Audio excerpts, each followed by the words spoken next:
Olá pessoal, sejam bem-vindos a mais um episódio do Mochilão Podcast. No episódio de hoje conversamos com o Robson Campagnaro. Ele é brasileiro, natural de Curitiba, mas reside em Belluno, na Itália. Ele nos conta nesse episódio sobre uma grande viagem de moto que ele fez com um amigo. Foi uma viagem de moto de Curitiba até Salvador.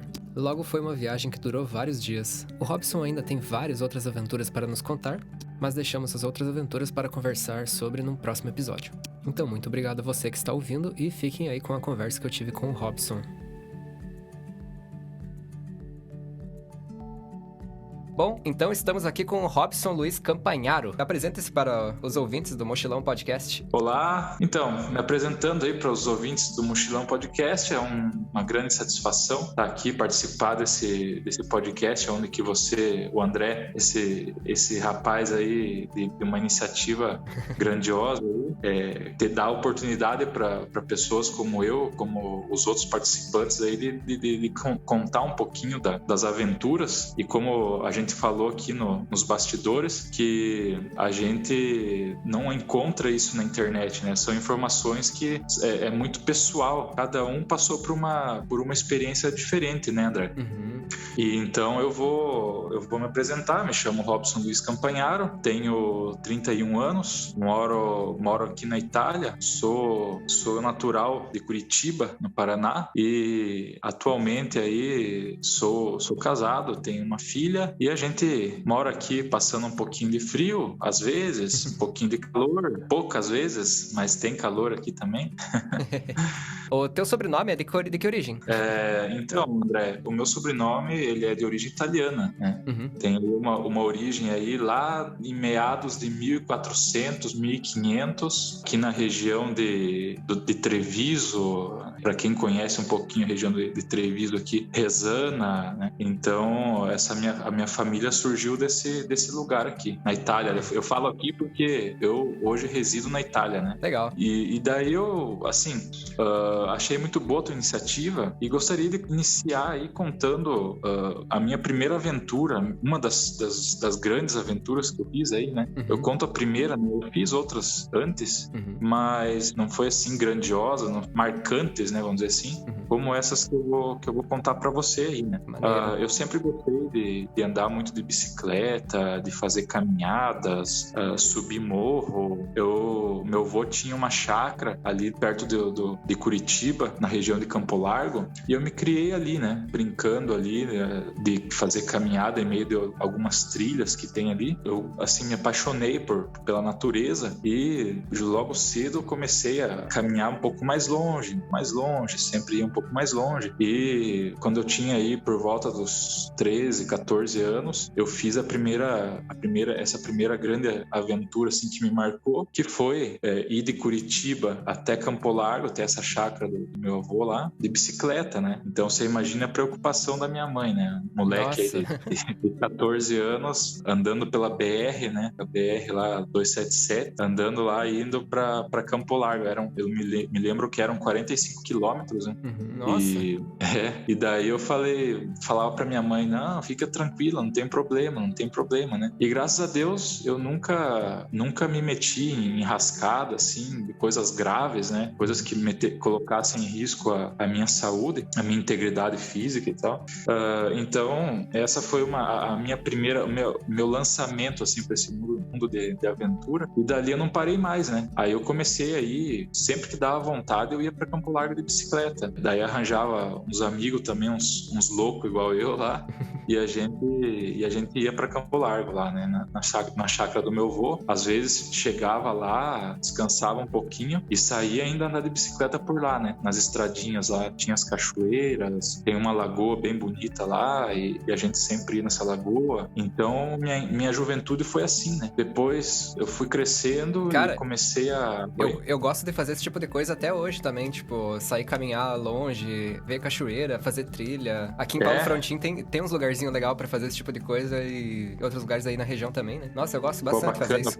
Eu conheço Paulo Frontin aí um pouco, né? Não muito, mas eu sei que tem uns lugares incríveis aí também, né? Nossa, sim, tem uns lugares que eu gosto muito. Perto da União da Vitória, ali perto da União da Vitória tem as cachoeiras ali também, né? Rota das Cachoeiras, muito legal ali. Nossa, é muito bom mesmo.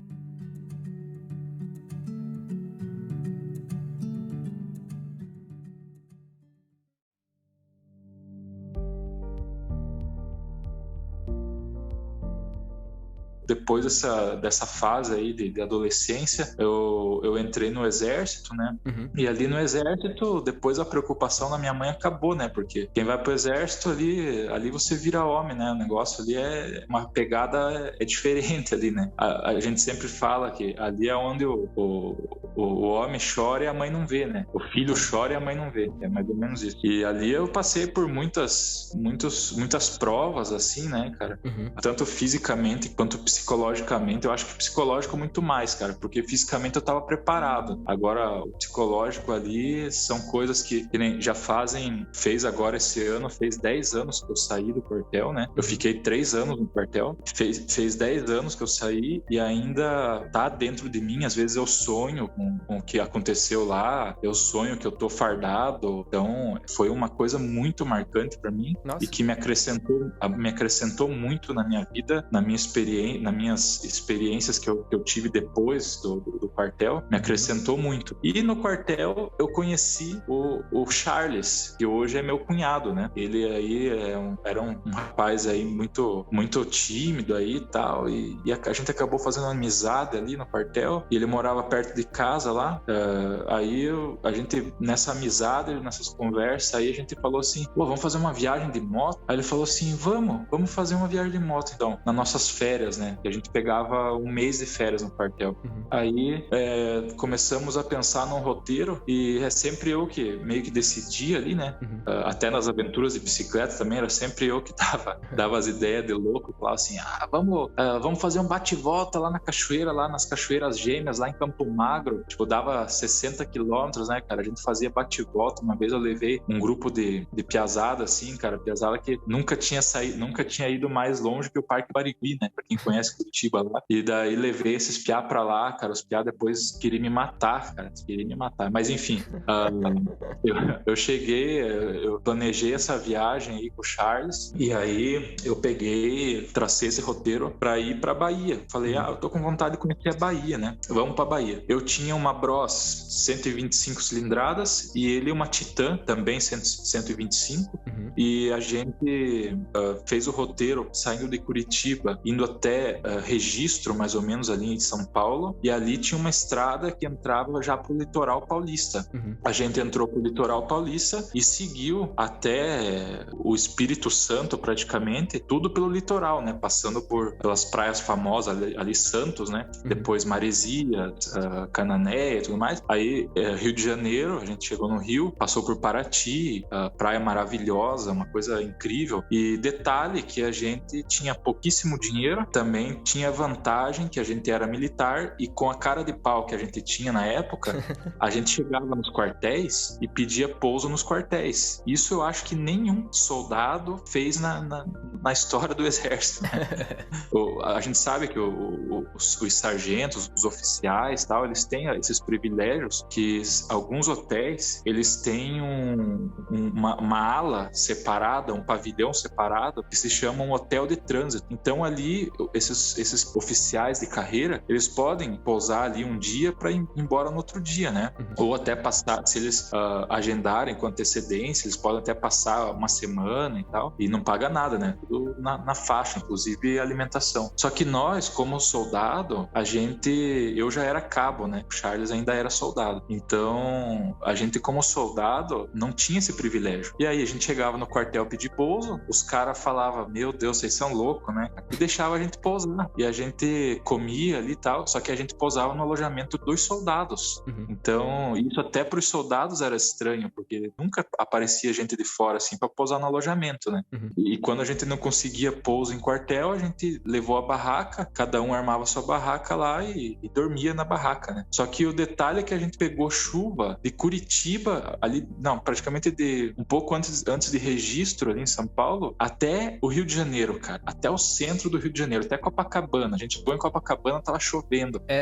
Vocês pegaram mais ou menos quantas horas de viagem chovendo? Olha, cara, eu acho que foi aí por volta de umas 10 horas, cara, mais ou menos, de chuva. Foi chuva sem parar, cara. A gente até pensou em desistir, né? Falou assim, vamos deixar pra outro dia, né? Vamos voltar. Mas a gente falou, não, a gente não desiste, vamos embora. Colocamos a capa de chuva, né, cara? Só que a gente esqueceu de embrulhar a bagagem. E acabou que a nossa bagagem, nossas roupas, molharam tudo. Palha de banho, molhou tudo, cara. Foi um desastre. E a sorte que tava bem calor. Era verão, né?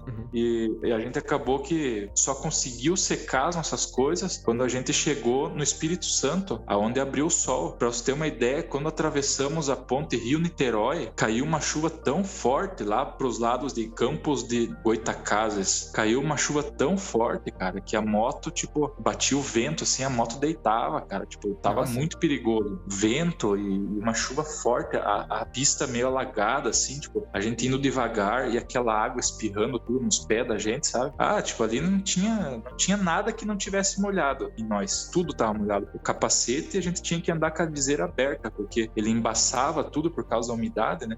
Então foi bem tenso.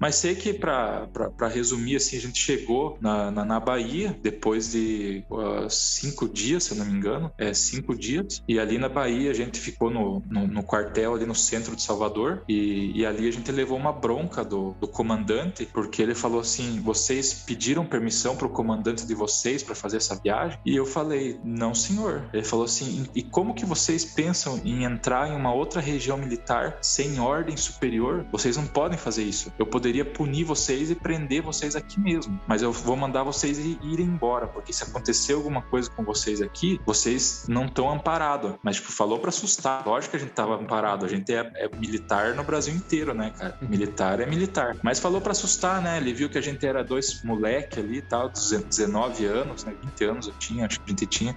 E acabou que eu fiquei meio de cara, assim, né, cara? Aí Salvador também não gostei, uma cidade muito, muito suja, muito mal cuidada, bem diferente do que eu imaginava. E também encontrei muito maloqueiro, o cara que a gente não podia estacionar a moto em lugar nenhum, que os caras queriam vir cuidar a moto e não queria deixar a gente sair depois se não pagasse, cara. Nossa, horrível Salvador. Aí a gente seguiu pra frente e foi até a Praia do Forte. Na Praia do Forte foi o lugar mais bonito que a gente já viu, né, cara? Uma praia paradisíaca, um negócio incrível. Só que era uma praia particular e tinha segurança na praia. E eu falei assim, praia particular, que eu saiba, todo o território brasileiro do litoral pertence à Marinha do Brasil. E eu falei isso pro segurança, falei assim, vocês não podem tirar a gente daqui. Ele falou assim, olha, essa praia é particular, é uma praia pra gente de classe e não é permitido acampar aqui. Aí eu falei assim, tá bom então. Não, tá bom. E acabei que fiquei puto da cara, eu e o Charles ficamos puto da cara, né, cara?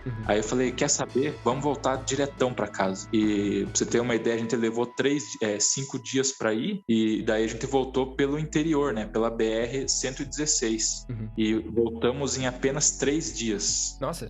Fizemos aí um batidão aí, cara, que rodava o dia inteiro sem parar. Atravessamos o sertão da Bahia ali, cara, um lugar, nossa, cara, muito pobre, muito, assim, triste de ver. E até ficamos no quartel da infantaria lá na entrada se chama Sentinela do Sertão. Agora eu não lembro a denominação do quartel lá, mas ficamos lá e fomos recebidos com um pouco de suspeita, porque era de noite, e os caras, demoraram para deixar nós entrar, mas depois que deixaram nós entrar, nós ficamos bem lá e fomos bem tratados.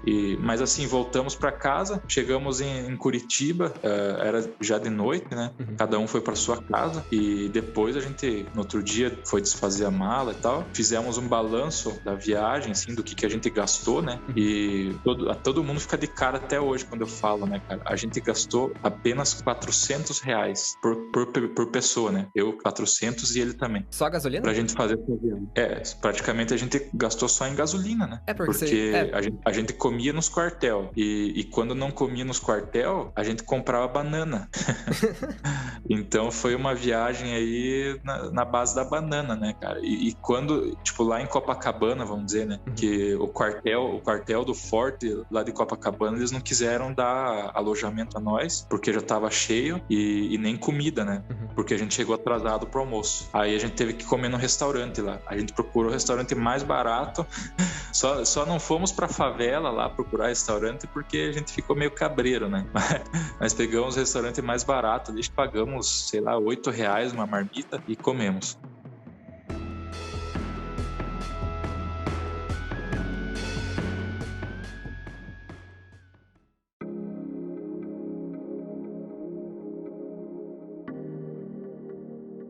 Mas essa foi minha primeira grande aventura, cara. Aventura de verdade, assim, que eu cruzei fronteiras e tive essa oportunidade de conhecer vários estados, várias cidades do Brasil, tendo essa experiência aí, né, cara? Foi muito legal. Interessante.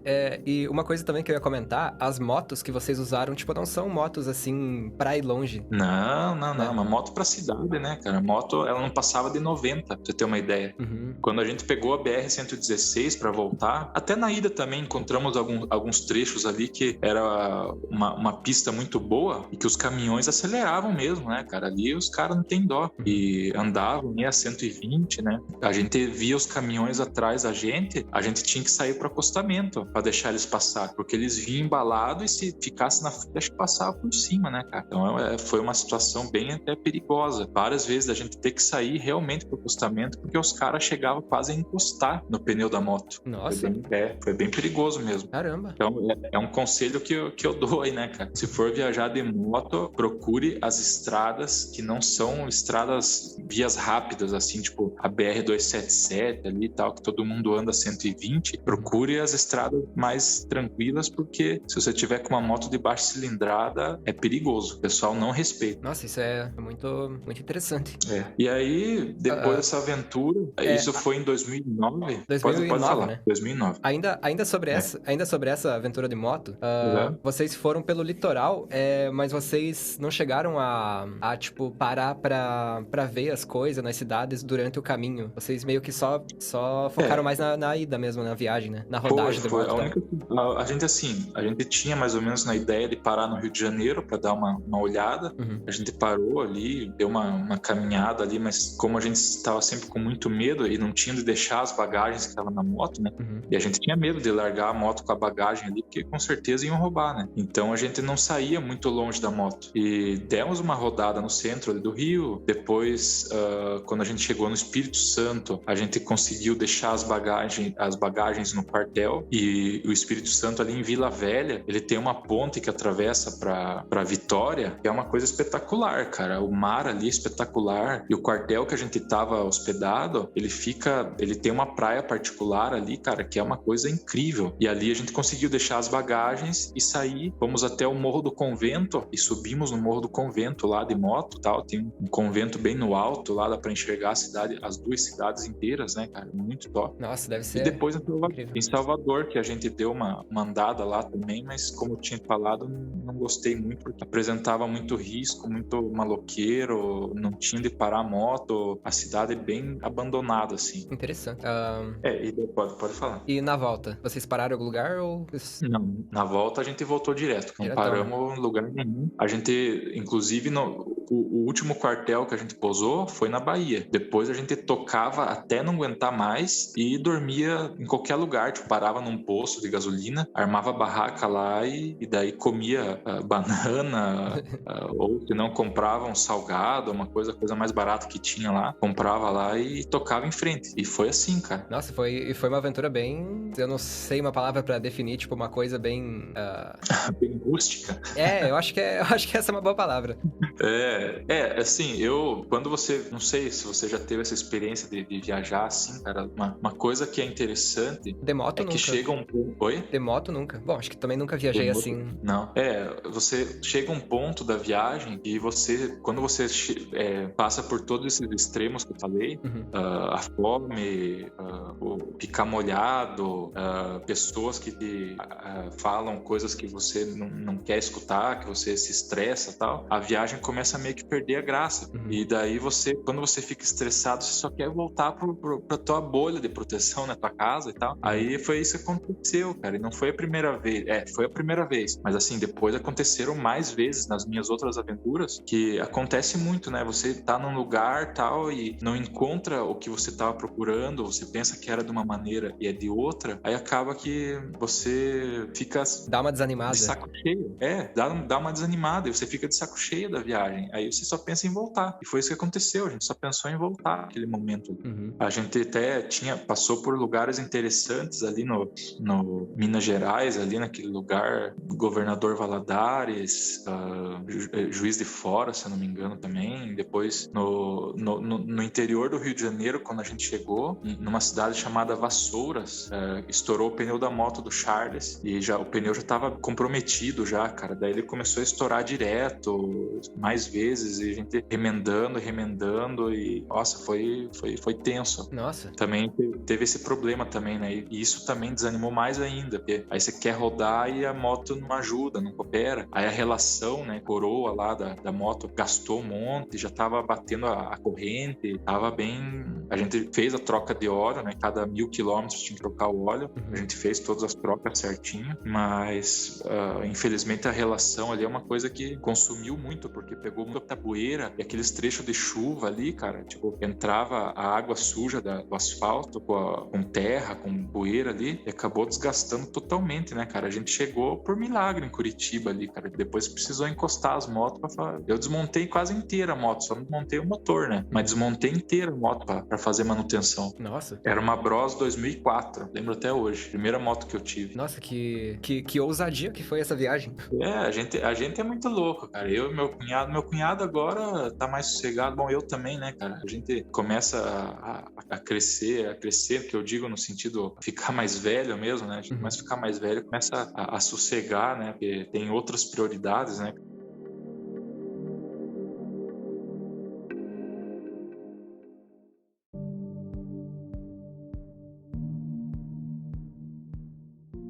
Eu ainda tinha mais uma pergunta que me passou pela minha cabeça. Opa, vamos lá. Você faria uma viagem dessa de novo? Mas com certeza. Amanhã. Olha que legal. Amanhã. É que desde quando eu cheguei aqui, cara, eu nunca mais andei de moto, cara. Isso me faz muita falta. Eu tive moto desde os 18 anos e já há 5 anos, faz 5 anos que eu tô aqui, eu nunca mais andei de moto, cara. Isso me faz muita falta. Eu trouxe até minha jaqueta de moto que eu tinha no Brasil e trouxe aqui pensando que eu ia comprar uma moto aqui, mas... Até agora, nem alugar não pude, nem emprestar. É interessante porque eu conheço muita gente que gosta muito de viajar de moto. Tipo, é uma coisa que não é só pela viagem, mas pela viagem de moto, né? De moto, cara. Nossa, é outra coisa. Eu posso te falar que eu já tive experiência de viajar de carro bastante e de moto. Mas de moto é muito mais tesão, é muito mais legal, é emocionante. Você sente o ambiente, cara. Você sente o frio, a chuva. Pra muita gente isso aí é sofrer, né? Mas para mim isso aí é você realmente curtir o que você tá passando, né? Se você tá passando por um lugar frio, você sente o frio. Se você pega uma chuva, você sente a chuva. Então é interessante. É uma sensação que só quem ama mesmo andar de moto que sente, né? O resto das pessoas pensa que isso aí é sofrimento. Nossa, isso é muito legal, muito interessante de saber. A baixinha acordou.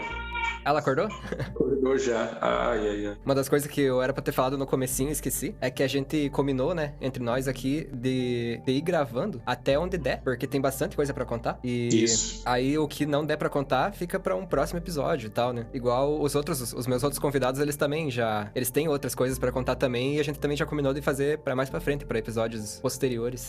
Bom. Maravilha. É bom que dá bastante conteúdo, né, pro canal. Isso aí é muito bom. Sim, é bem legal mesmo. E dá pra separar um pouquinho as histórias, né? Porque eu tenho várias histórias pra contar aí e realmente fica muito longo se a gente colocasse num episódio só. Eu acho que ia umas 5, 6 horas. Aí é muito bom contar. E outra coisa também é que a gente também combinou de fazer um episódio sobre morar na Itália, porque você é morador de Belluno, é isso? Eu atualmente moro em Belluno. Aí desde quando eu cheguei aqui na Itália em 2000, eu vim pela primeira vez em 2015, final de 2015. E E daí eu vim para fazer o meu processo de cidadania e me apaixonei pela cidade. Depois que eu fui saber que a cidade foi eleita como a cidade que tem mais qualidade de vida na Itália. Nossa! E também o lado negativo é que é a capital de província mais fria da Itália. Então, aqui a gente chega a enfrentar aí no inverno temperaturas aí tipo menos 15, menos 12. Isso aí é bem sofrido, é bem difícil assim, né? Uhum. Mas a gente tem que dar um jeito, tem que trabalhar, tem que ir pra frente, porque o verão vale a pena. O verão é legal, cara. Que interessante. A gente vai falar no próximo episódio, aí a gente pode falar aí sobre morar na Itália, tem a viagem de Fusca pra Patagônia, que foi uma viagem também inesquecível e repercutiu muito. A gente na época divulgou pouco assim, né, mas divulgou falando com pessoas conhecidas ali que poderiam fazer entrevistas nas emissoras de TV, e a gente conseguiu com a Record, com a Band, e depois também teve uma entrevista na rádio Paraná, a rádio educativa aí, né? Nossa, que legal. A gente fez bastante divulgação e depois todo mundo queria saber. Daí saiu no Jornal do Bairro também, saiu no Jornal Estado do Paraná. Esse eu acho que foi o mais importante, assim, né? E tava lá nossa foto lá na parte de trás do jornal, do lado da foto do Sarney, na época, eu lembro bem. Nossa. Não sei o que tava acontecendo com o Sarney lá, mas eu sei que tava a nossa foto do lado da dele lá, né? Falei, cara, olha os caras, que importante, né, cara? Que massa, cara, que massa. E assim, essa viagem repercutiu bastante e assim, até por esse motivo que eu tô fazendo o podcast com você aqui, André, porque eu acho que essas experiências, quando são compartilhadas, elas incentivam as outras pessoas a fazer também essas viagens, né? Nossa, muito. Eu digo por experiência própria, assim. De todos os episódios que eu fiz, assim, eu tô muito com vontade de fazer essas viagens também. Cara, eu acho que, assim, a viagem de Fusca, essa viagem pra Patagônia, foi uma das viagens aonde mais pessoas vieram falar comigo, e depois de mim, do Charles, que também foi o Charles que foi junto comigo, depois da gente, cara, teve, assim, várias pessoas que fizeram essa viagem pra Patagônia de Kombi, de carro normal, assim, de Uno, de um monte de coisa, assim, e que se inspiraram na nossa viagem. Olharam no YouTube lá, na época eles olharam no YouTube. Eu também tenho, na época eu fiz um blog, né, que na época aí tava na moda lá o blog. Hoje em dia raramente alguém tem um blog, mas tá no ar ainda lá, o fuscanapatagonia.blogspot.com, aonde tá todo o diário de bordo da viagem, e muitas pessoas se inspiraram na gente e foram fazer essas viagens. Na época eu tinha, depois da viagem, né, eu tinha bastante tempo livre disponível ali, e eu ficava respondendo as pessoas no